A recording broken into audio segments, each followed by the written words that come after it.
Welcome back, everyone. For those new to the channel, welcome. I'm Dark Hour 717. This is the weekly news review for the week ending 28 January in the Star Citizen universe. Here we're going to go through all the newest and latest news from the game and also take a look at what is coming up. With the usual weekly videos returning, such as Inside Star Citizen and Star Citizen Live, there is definitely a lot to go over. But before we get into everything, if you enjoy the updates, do me a favor and hit that like and subscribe button, as it greatly helps get the video out to more people. And for those that have subscribed, I want to say thank you. Also, stick around to see how you can get entered in for a chance to win an Anvil C8R Pisces with the code Blue Paint for the month of January. As January is coming to a close, patch 318 is still in PTU. With 3.17.5 running on the live servers, we see continued runs of Siege of Orison through the 30th of January.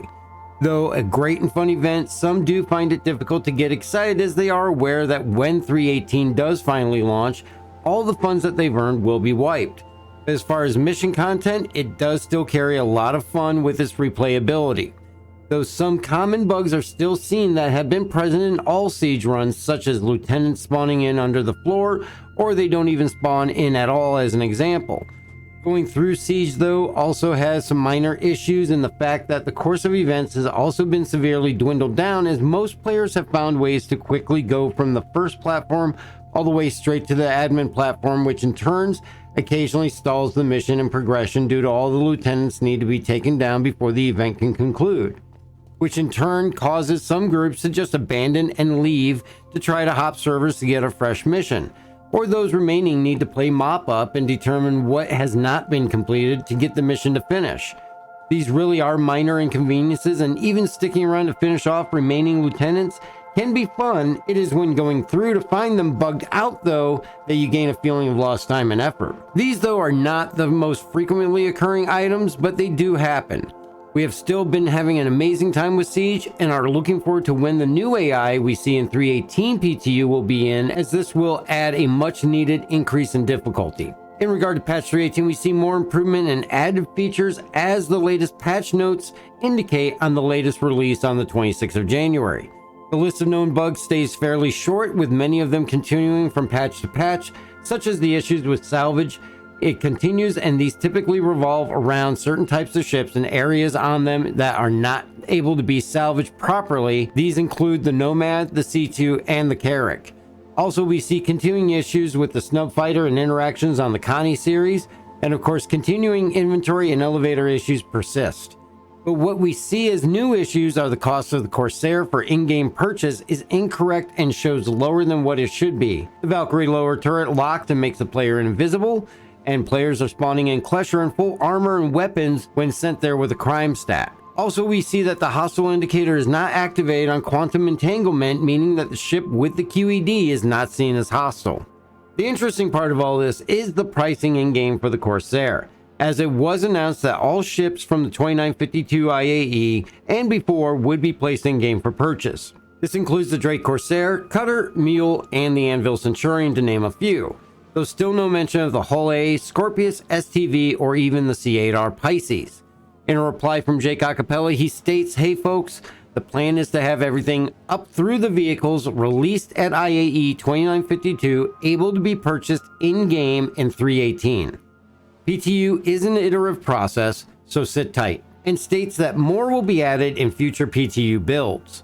This is an exciting addition, as many who are wanting to get their hands on things like the Corsair or the Scorpius will now be able to do so in the foreseeable future. Other things in the recent build are the bug fixes, which continue to dwindle down the issues, with fixes for the Rock and Rock DS HUD and laser now displaying and deploying properly. We also see underground facility missions recording the NPC kills correctly. Some inventory fixes with the helmet being stuck in pending, causing player to suffocate, are fixed, and the inability to split items in inventory in quantities higher than one are now working properly. And of course, the huge one in the fact that when you claim a ship, you lose all of the custom components on it is now fixed and should now spawn with the upgrade items still attached. They also resolved 8 client crashes and server crashes on the latest build. Patch 3.18 PTU is progressing at a steady pace, Many may be wondering what all is keeping it from going to all backers or even live though. And that is a fair and good question. And some information we find is given in this week's Star Citizen Live, which we'll get to shortly. Overall though, the progression on PTU is moving well and is really turning into a patch that I feel will live up to the hype that it has received. Though going longer than some want or were prepared for, it is in the best interest to do all that they can in getting it right the first time to provide the top playing experience that we all hope for. Remember also, we do have the Lunar New Year continuing on through February 6th with the envelope collection as well as the ship sales and paints that are available. And through the end of the 30th of January, you can also get a number of ships pledged that coincide with the Siege of Orison. After these events are done, we'll see the Cormor Festival kick off around Valentine's Day, which will bring with it additional ship sales such as the Anvil Heartseeker, as well as additional paints much like the Lovestruck paint. So keep an eye out for more on that, as leaks do hint toward possible additional paints being available, though no confirmation as of yet as to what they may be. As we discussed last week, the Daymar Rally was ran on 21st of January, and official results, though, have not been released for all the participants. We did get the top 3 winners of each of the categories. In the bike division, we see the Rice team followed by Mutant Motor Mob, and third place finishing out is Legacy Fleet. In the buggy division, we see the top tier spot taken by Kuroda Racing, followed by Pedic Squad, and finally in third place Punch Buggy. And for the truck division, top spot was taken by XGR Racing, followed by Daymar Dust Devils, and third place was rounded out by Skyer Alpha. With absolutely impressive times posted, we want to congratulate all the participants for an amazing racing event, especially thanking Atmo Esports for putting up an excellent competition, and a good job to all, and especially good job to the winners and the teams from Amarok's Fang. As we wait for final overall placements of all the teams, we will have a wrap-up video to the Daymar Rally in the future. Also, for the racing fans out there, it is now time to look forward to the System 7 races. These circuit-style races are an event put on by Atmo Esports and consist of a team of anywhere from 1 to 4 drivers who participate across 7 unique courses plus 1 qualifier. The qualifier for 2953 is the PTV Buggy Track in Orison. The interesting part of the System 7 is that each race is in a different vehicle. Registration is open for the System 7 through February 14th, and you can visit atmo.gg to register. The events put on by Atmo Esports are some of the best and an experience I would recommend to anyone to check out and give a try if you have an opportunity to. A link to Atmo Esports will be in the description for the registration page. This week we also see on Wednesday the Squadron 42 monthly report was posted to the RSI site, as most backers did receive this in the email last week. If you have not checked it out, it is well worth a read, as it goes into great detail on all the work over the past month that has been put into what developments occurred in the creation of Squadron 42. This is also a great tool to see what will be coming to the PU in the future, as development is first done in Squadron 42, then moved into the PU live environment. In additional developmental news, we also see continued work on the widescreen support in Star Citizen, with Silvan of CIG leading the work in addressing many issues and concerns.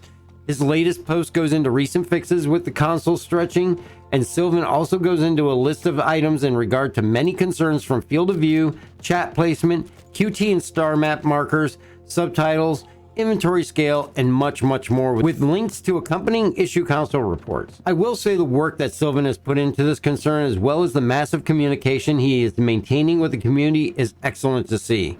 I will have a link to his post for you to check out in case you are one of the many players using ultra-wide screens and are having any of these issues. This brings us to our regular update items, and this week, as mentioned, we do see new episodes of Inside Star Citizen and Star Citizen Live. In the newest Inside Star Citizen, we see a look at Lorville Revisited. But first, we start off with Jared discussing game development and a look at what is going on. This takes Jared into talking about upcoming things that we'll see with different future episodes, taking us into the introduction of the crashed derelicts that we will see in the future. This goes into discussing the future of these locations, the different states that you can find the derelicts and wrecks in, from freshly crashed to extremely aged and degraded. They do discuss ways that the speed of creating these areas can be improved with modules. They use the new derelicts with the MSR and the 600i as an example. They discuss the derelict tabs that will be used in conjunction with the derelict ships, creating a backstory as to how these arrived there and why. It is mentioned that these derelict tabs can be added to not only new wrecks, but can also be placed around pre-existing older derelict sites. As the game moves into the future, we'll see more shantytowns arriving though. This moves us into Lorville Revisited. And this is where a possible big oops on Jared's part occurs, talking about the development of the updated Lorville, stating, progress that's quite frankly going so well, we're starting to think this new version of our oldest landing zone might just arrive a little sooner than expected. Oh, Jared, why? If you have not learned anything. After Jared's bumble, though, we go in and see the changes that they can show, and it looks absolutely gorgeous. The transition from daytime to nighttime is unreal. The detail is amazing, and the lighting looks absolutely beautiful. Seeing the flight through the buildings and the overlook of the industrial areas show much more open and explorable Lorville will be, including tunnels to fly through as well. Rooftops will be opened up much like what we see in New Babington Area 18, and building the area with no off-limits flight paths, it is going to open up extensively and really cannot wait to see this firsthand. But keep in mind, take Jared's comments with a grain of salt, as it is no guarantee of any early arrival. Star Citizen Live is also back after a 5-week hiatus, and today Jared is joined by Game Director Todd Pappy and Chief Technology Officer Benoit and Director of Development Guillaume from the Montreal studio discuss patch 3.18. Starting with mentioning that this patch has been in development since 3.17.2, and that puts it about July. That this has really been going on for 7 months, but does mention the fact that this is likely the single largest and most important patch of Star Citizen. As they focus with Benoit due to time constraints, they start with PES, or Persistent Entity Streaming. Benoit discusses what PES brings to the player experience, a more lived-in feel to the verse when you log in, and not so much a clean, fresh, untouched feel of pre-PES experience. Benoit also speaks in regard to the ways players find to break the shards, and it keeps the developers on their toes as they see things being done they never anticipated. A pile-up of crashed wrecks, a full C2 worth of boxes dumped in strange areas, and so on and so forth. Benoit also speaks in regard to being able to hide things ahead of missions to be better prepared due to PES. The effects are widespread, and this will be felt by all players. Todd does mention the way in which entities will be cleaned up and maintain the area to a degree as well.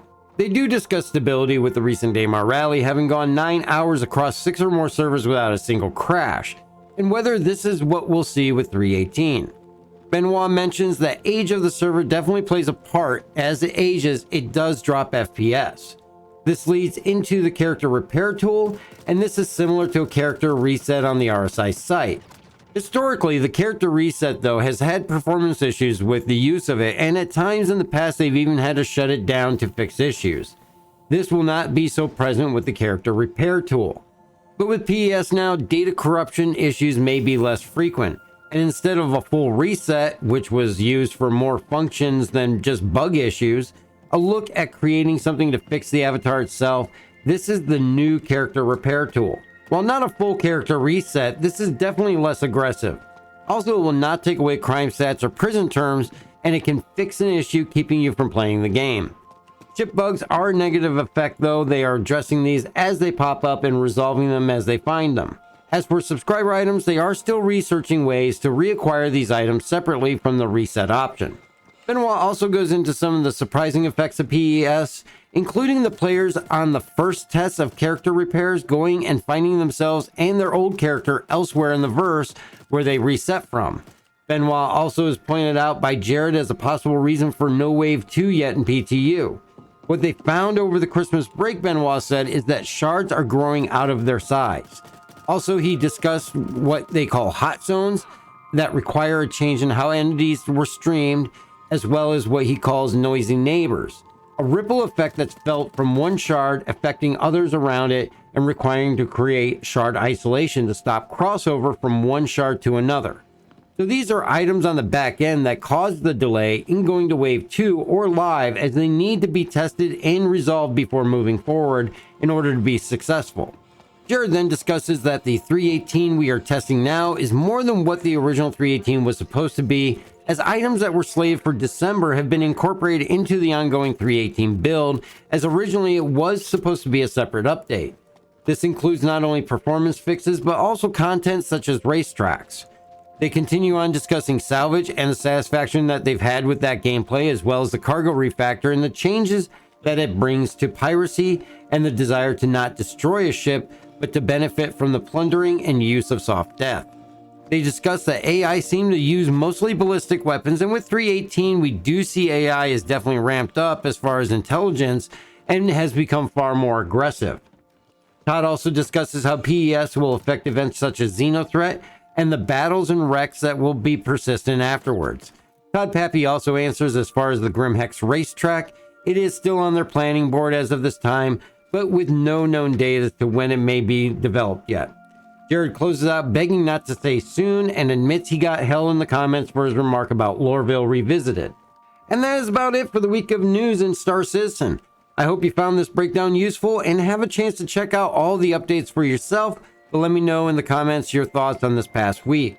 Also remember, a few days are left to get entered in for a chance to win an Anvil C8R Pisces rescue with the code Blue Paint. Just subscribe here and leave a comment on any video for a chance, and you can get a second entry by heading over to Twitch and giving a follow over there. Winner will be drawn on February 1st, and of course you can catch the stream over on Twitch every Sunday and Tuesday, and here on YouTube every Thursday at 7 p.m. Eastern Time. And if you want to help support the channel, check out the merch store or hit that join button above to become a member. Thank you again for checking out the update, and everyone please be safe out there, and we will see you in the verse.